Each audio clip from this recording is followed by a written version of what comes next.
Alors, Maître Brice Nzomba, nous avons suivi dans les médias que l'écrivain Alain Mabankou a été reçu par le président français François Hollande au sujet de la situation politique du Congo-Brazzaville. Que pensez-vous de cette rencontre?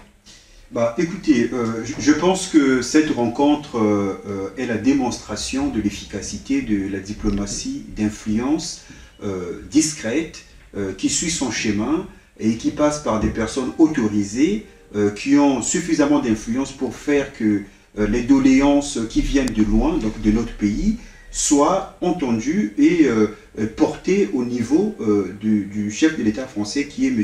François Hollande. Donc moi je félicite cette rencontre, c'est le résultat d'un travail de longue haleine de notre compatriote, notre flamboyant compatriote, le professeur Alain Mabankou, et accompagné par ailleurs aussi par des compatriotes qui, sans le dire, sont discrets dans le cadre d'une organisation informelle, voilà, politique informelle. Donc moi je dirais que c'est une première étape, c'est la réussite d'une première étape qui consiste déjà à pouvoir porter le combat, en tout cas de façon symbolique et directe au président François Hollande qui est encore chef d'État de la France, qui a une voix prépondérante, une influence déterminante sur ce qui se passe au Congo. Donc moi je dirais que cette rencontre pour moi est une victoire d'une diplomatie d'influence discrète mais efficace. Voilà, c'est pour dire que la place de Paris est sous contrôle, c'est-à-dire qu'il y a des compatriotes qui sont ici à Paris, qui ne se voient toujours pas partout, les gens se rencontrent, mais qui travaillent en sourdine, en intelligence avec d'autres compatriotes, donc y compris le compatriote Alain Mabankou, le flamboyant, le professeur Alain Mabankou, et nous travaillons et nous continuerons à travailler jusqu'à ce que la démocratie et la véritable rupture va être mise en place en République du Congo. Mais merci. Mais que répondez-vous à vos compatriotes congolais qui estiment que la démarche de M. Mabankou ramène tout simplement j'allais dire l'ancien colonisateur. Que répondez-vous à ces compatriotes qui s'offusquent de cette mise en scène, entre guillemets, du professeur Alain Mabankou? Oui, mais écoutez, il faut savoir une chose. Il faut distinguer le larbinisme à la diplomatie. Voilà, c'est-à-dire que les démarches diplomatiques sont des démarches qui ont pour vocation de porter les doléances d'un peuple auprès des personnes qui ont une influence importante dans le pays où certaines situations se déroulent. Alors, ce que le professeur Alain Mabankou fait, c'est une démarche qui consiste à porter la voix du peuple congolais qui est bâillonné au Congo auprès d'une haute autorité de la communauté internationale qui est la France et qui a une influence importante et déterminante au Congo-Brazzaville. Parce qu'il ne faut pas se cacher, il ne faut pas se voiler la face. La République du Congo est un pays aujourd'hui qui est encore en cours de construction, qui n'a que 50 ans d'existence en tant qu'État. Et nous savons que la France est encore très influente dans ces pays. D'ailleurs, Denis Sassou Nguesso, quand il est revenu au pouvoir, tout le monde le sait, c'est avec la bénédiction de la France. Tout le monde le sait. Donc aujourd'hui, venir nous dire que demander l'aide de la France pour que la voix des Congolais soit prise en compte est une démarche néocoloniale ou qui demanderait à ce que la France reste ad vitam aeternam au Congo, moi je trouve que c'est extraordinaire. C'est extraordinaire parce que la France a des intérêts au Congo-Brazzaville, comme les États-Unis, comme certainement la Chine, mais les intérêts de la France sont plus forts parce que moi je vous parle en français, les Congolais pour s'exprimer à l'étranger s'expriment en français, on fait partie d'un espace qui est la francophonie. Et donc, nous sommes liés par la culture, par la langue française à la France. C'est une réalité historique et culturelle qu'on ne peut pas nier, c'est une évidence. Et nous sommes par ces liens-là, la France a un regard sur ce qui se passe. Je ne dis pas la décision, mais le regard. Et dans le regard, il y a un certain nombre de démarches qui peuvent être facilitées pour que précisément la démocratie avance au Congo-Brazzaville.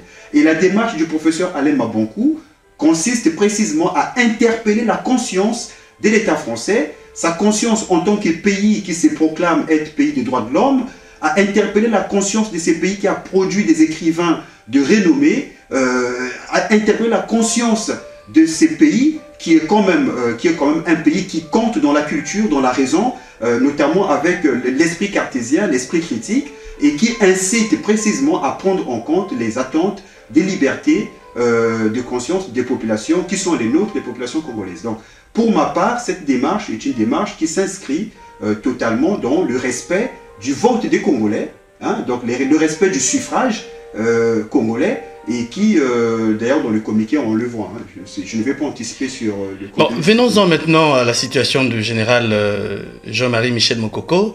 Alors, je rappelle que le général Jean-Marie Michel Mokoko, c'est un ancien chef d'état-major de l'armée congolaise. Nous connaissons son action en 1991 lors de la conférence nationale souveraine qui avait permis de mettre fin donc, au règne, notamment ce qu'on appelle Sassou I.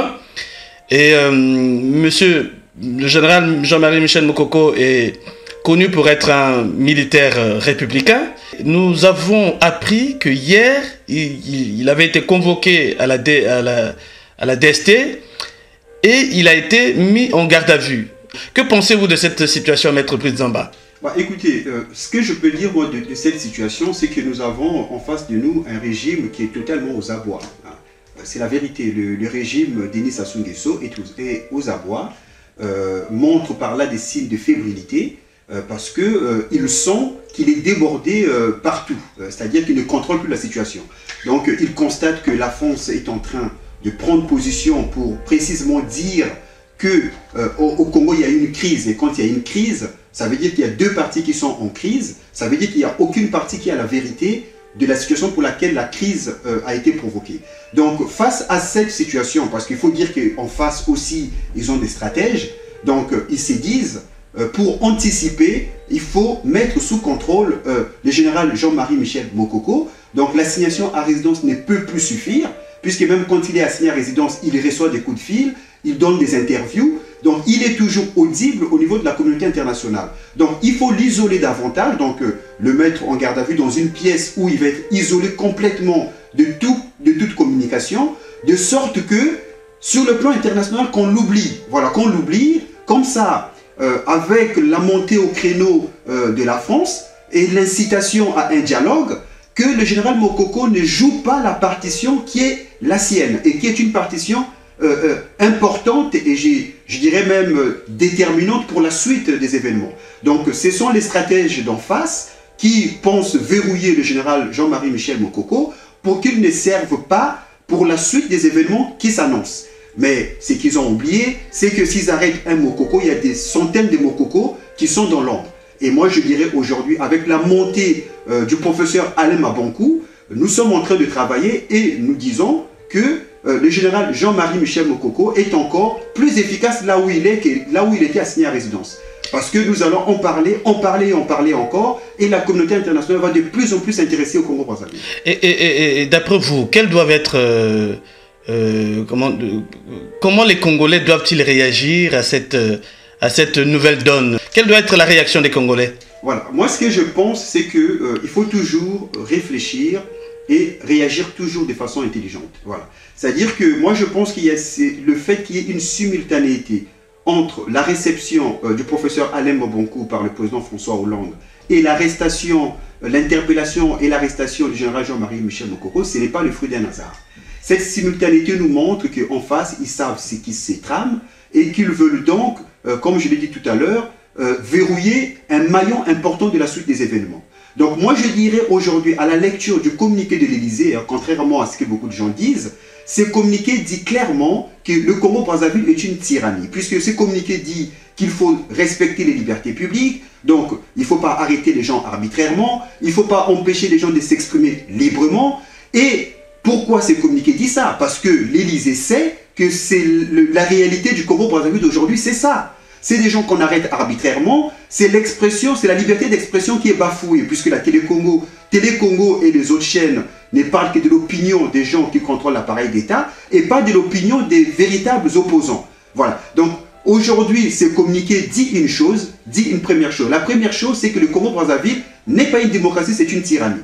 Deuxième chose, il faut donc provoquer, il faut donc organiser un dialogue en toutes les sensibilités présentes dans la crise, partie prenante de la crise actuelle. Alors, qu'est-ce que c'est le deuxième point? Ça nous dit par là qu'il y a une crise, une impasse au Congo-Brazzaville. Et la crise, elle porte sur quoi? Elle porte sur, précisément, le résultat des élections présidentielles récentes. C'est-à-dire qu'aujourd'hui, il y a deux parties prenantes de la crise. Il y a ceux qui contrôlent l'appareil d'État, que moi j'appelle l'ordre militariste, et puis il y a des opposants véritables qui ne reconnaissent pas ces régimes, et c'est l'impasse donc sur l'accord sur les résultats qui crée la crise. Par conséquent, aucune des parties ne peut prétendre à la légitimité du contrôle de l'appareil d'État et de tous les ressorts du pouvoir qui s'en suivent. Donc, nous avons aujourd'hui un pouvoir de facto, nous avons aujourd'hui des gens qui sont au pouvoir par la force des armes. À la vérité, c'est la continuation du coup d'État. Donc, ces communiqués incitent au dialogue, et ces dialogues doivent donc être organisés par une partie, de façon paritaire. C'est-à-dire que les deux parties doivent donc, de façon paritaire et égale, mettre en place une commission sous le parrainage de la communauté internationale. Et moi, je dirais qu'il faut travailler pour que ces dialogues ne se déroulent pas à Brazzaville. Nous avons vu quand il y avait la crise en Côte d'Ivoire, lors de la première crise en Côte d'Ivoire, les accords, le dialogue, ça s'est déroulé à Marcoussis. Ça s'est déroulé en France. Donc, moi, je dirais que pour plus de neutralité, pour plus d'impartialité, il faudrait que ces dialogues se déroulent en France. Si ce n'est pas en France, dans un autre pays, donc la neutralité est garantie. Mais moi, je finirai en disant que l'opposition ne doit plus s'attendre qu'à réagir. Et là, je répondrai donc à votre question. Il faudrait que l'opposition arrête d'être dans la réaction. Il faudrait, pour que le dialogue qu'on attend puisse être dans le cadre du rapport de force conséquent, il faut que l'opposition reprenne l'initiative des actions. Il faudrait que l'opposition recommence à remobiliser les Congolais, la jeunesse congolaise, relancer la désobéissance civile et donc appeler à des actions courageuses mais disciplinées. Voilà, pour que ces régimes soient acculés à la faute définitive et pour qu'on en finisse avec cette longue parenthèse qui commence à trop durer. Et donc, est-ce que vous exigez, par exemple, la libération immédiate de Jean-Marie Michel Mokoko, l'arrêt des bombardements dans le pôle? Bon, c'est vrai que ça se fait de moins en moins. Quelle action immédiate les Congolais doivent-ils mener sur le terrain au moment où nous parlons? Parce que l'actualité va quand même assez vite. Hein? C'est-à-dire que Mokoko est aux arrêts. Bon, on ne sait pas ce qui va se passer. Est-ce que c'est juste la désobéissance civile ou autre chose? Oui, mais écoutez, moi je pense que ce n'est pas ici et par cette vidéo qu'on va détailler des actions efficaces susceptibles d'ébranler ces régimes et par conséquent d'entraîner la libération des prisonniers qui sont dans les geôles, y compris le général Jean-Marie Michel Mokoko. Mais la vérité, c'est que c'est l'influence médiatique, l'influence diplomatique qui peut faire que ces régimes puissent libérer. D'ailleurs, on l'a vu. C'est par le travail fait à travers les médias qui pointent la tyrannie au Congo-Brazzaville. C'est le travail fait dans la diplomatie discrète d'influence que Denis Sassou Nguesso a été obligé de libérer certains prisonniers ou même de provoquer des procès dont on sait que la finalité va être de libérer ces prisonniers-là. Et moi, je pense que si nous mettons en place, comme nous sommes en train de mettre en place des passerelles entre l'opposition courageuse et résistante de l'intérieur et les résistants de l'extérieur de la diaspora qui sont organisés et disciplinés et discrets, je pense que en combinant nos actions, en les coordonnant, nous aurons dans un délai assez court des résultats efficaces et nous allons ployer, et pas que ployer, nous allons ébranler ces régimes de façon significative et dans ses bases. Voilà, c'est ça. Et moi, je pense qu'aujourd'hui, on ne va pas détailler par des vidéos, par cette vidéo, les actions sur le terrain, mais je fais confiance à ceux qui sont là-bas parce que pour avoir discuté et d'une certaine manière travaillé, en tout cas avec ceux qui pensent et mettent en œuvre les stratégies, je pense qu'aujourd'hui, on a la chance d'avoir une opposition qui a une vraie stratégie hein, et qui, par la force des choses, va être obligée. Parce qu'il y a aussi l'âge. Hein. La plupart de ces opposants arrivent à un âge où ils ne peuvent plus se permettre de faire en sorte que ces régimes perdurent. Sinon, ils vont rester au banc de touche jusqu'à leur mort. Donc, il y a un concours entre l'âge de certains opposants et aussi le fait que la population, les Congolais en ont ras-le-bol et une certaine prise de conscience qui font qu'aujourd'hui, il y a beaucoup de chances, et je dirais même c'est inéluctable, que nous allons arriver à une véritable rupture avec cette culture politique qui est au pouvoir au Congo-Brazzaville depuis 1968, issue de la culture du PCT, qui manipule l'ethnie et qui utilise la politique comme moyen de s'enrichir illicitement et qui utilise la violence comme moyen de résoudre les crises et les conflits. Nous travaillons pour que cette culture s'arrête au Congo-Brazzaville et que véritablement on entre dans une période de démocratie où seul le mérite, seul le talent doivent être honorés et récompensés, comme nous le démontre le professeur Alain Mabankou. Merci beaucoup, Maître Brice Nzamba. C'est moi qui vous remercie.